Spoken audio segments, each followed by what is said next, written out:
Assalamualaikum warahmatullahi wabarakatuh.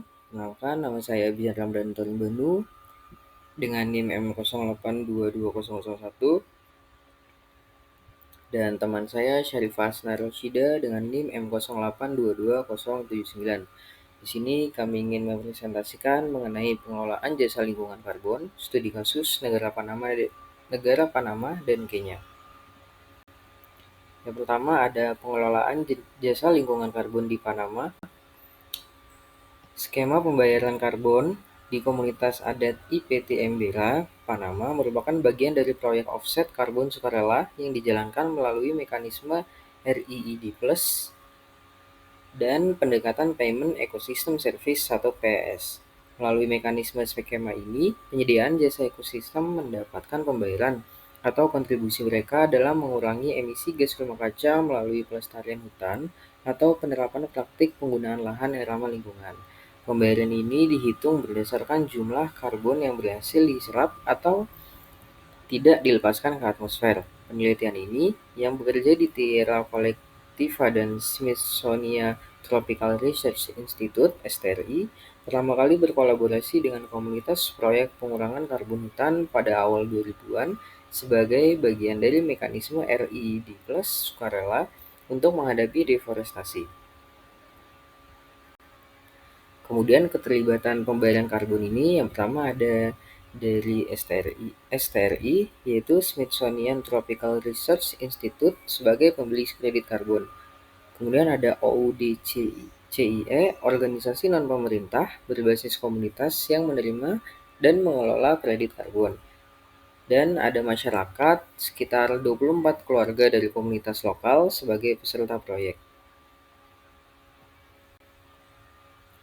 Mekanisme pembayarannya, pembayaran dilakukan berdasarkan hasil di mana peserta harus membuktikan keterlibatan aktif dalam kegiatan deforestasi atau agroforestry di atas lahan yang telah terdeforestasi selama minimal 5 tahun. Sebagai imbalan, peserta menerima pembayaran sebesar $10,22 per ton karbon dioksida ekuivalen yang secara total mencapai $2.565 per hektar dan dibayarkan selama 8 tahun.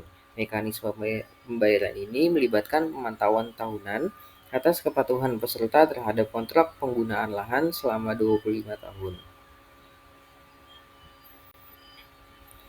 Kemudian untuk bentuk pembayarannya, yang pertama masyarakat sekitar 24 keluarga sebagai peserta menerima $10,22 per ekuivalen. Dan kemudian ada STRI sebagai pembeli kredit karbon membayar sekitar $2.565 per hektar dan dibayar selama 8 tahun.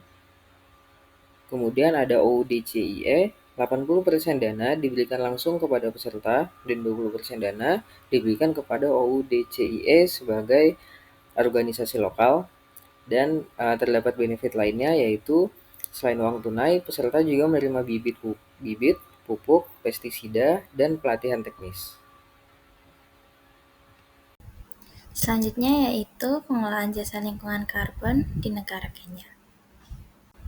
Untuk skema pembayarannya, negara Kenya mengembangkan pasar karbon melalui regulasi Climate Change atau Carbon Markets Regulation tahun 2024 yang mengatur proyek karbon baik untuk pasar sukarela maupun kepatuhan. Proyek karbon di Kenya ini bisa berupa RIGG+, agroforestry, efisiensi energi rumah tangga, energi terbarukan seperti biogas dan solar, dan pengelolaan lahan berkelanjutan.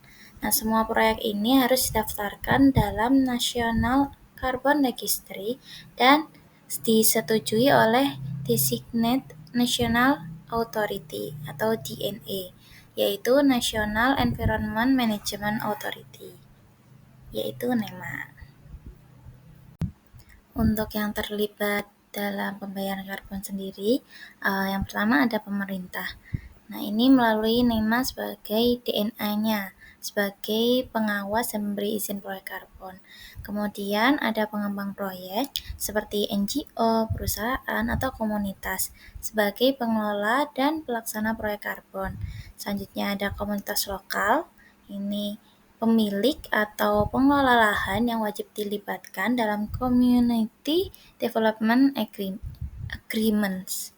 Nah, selanjutnya ada Komite Teknis Multisektoral. Nah, ini terdiri dari perwakilan kementerian, pemerintah daerah, dan lembaga terkait sebagai pemberi penilaian dan nasihat teknis kepada NEMA. Selanjutnya ada investor dan pembeli kredit karbon. Nah, pembeli karbon kredit ini sebagai kompensasi atas emisi mereka. Selanjutnya yaitu mekanisme pembayarannya. Nah, untuk mekanisme pembayaran sendiri yang pertama itu pengembang mengajukan konsep proyek pada NEMA dan mendapatkan letter of no objection. Nah, selanjutnya itu ada persetujuan proyek melalui letter of approval itu. Kemudian dilanjutkan dengan implementasi dan verifikasi, lalu pengurangan emisi yang diverifikasi oleh pihak ketiga. Selanjutnya, kredit karbon itu diterbitkan di registri nasional dan selanjutnya penjualan dan pembayaran kredit karbon dan hasilnya dibagi sesuai dengan peraturan yang berlaku. Nah, untuk durasinya, untuk mekanisme pembayaran yang jangka pendek itu 5-10 tahun. Nah, ini proyeknya itu seperti proyek energi dan efisiensi rumah tangga. Untuk yang jangka panjang yang 20-100 tahun itu proyek berbasis alam seperti kehutanan atau agroforestry karena menuntut monitoring berkelanjutan untuk menjaga permanensi karbon itu sendiri. Kemudian untuk bentuk pembayarannya, yang pertama ada pendapatan dari penjualan kredit karbon. Nah, ini pengembang proyek menerima pembayaran dari penjualan kredit karbon di pasar internasional atau domestik. Selanjutnya yaitu kontribusi nasional tahunan. Nah, sebagian dari pendapatan proyek ini disalurkan untuk pembangunan komunitas lokal melalui Community Development Agreements. Nah, selanjutnya yaitu dana pemerintah. Nah, ini sebagian pendapatan proyek disetor ke Dana Perubahan Iklim Nasional untuk mendukung inisiatif keberlanjutannya. Selanjutnya, kelemahan dan keuntungan. Dari aspek keuntungan sendiri, negara Kenya memiliki kerangka regulasi nasional yang jelas atau Carbon Market Regulation tahun 2004 itu tadi. Kemudian ada juga wajib melibatkan komunitas lokal dengan pembagian dan hasil karbon. Selanjutnya, beragam proyek seperti energi terbarukan, REDD+, dan efisiensi energi rumah tangga. Untuk keuntungan negara Panama sendiri, proyek reforestasi skala besar yang didukung oleh korporasi global. Selanjutnya ada komunitas lokal mendapat manfaat ekonomi langsung seperti sewa lahan dan fokus pada pemulihan ekosistem lahan tergradasi dan peningkatan KH.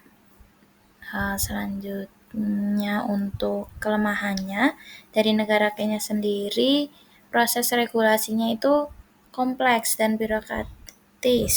Nah, aksesnya juga terbatas dari negara Kenya bagi komunitas miskin atau petani kecil.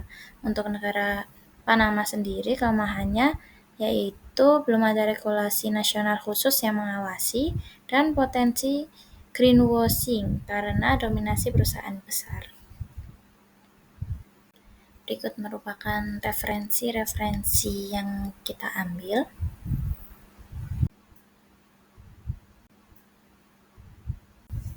Sekian presentasi dari kelompok kami, kurang lebihnya mohon dimaafkan. Wassalamualaikum warahmatullahi wabarakatuh.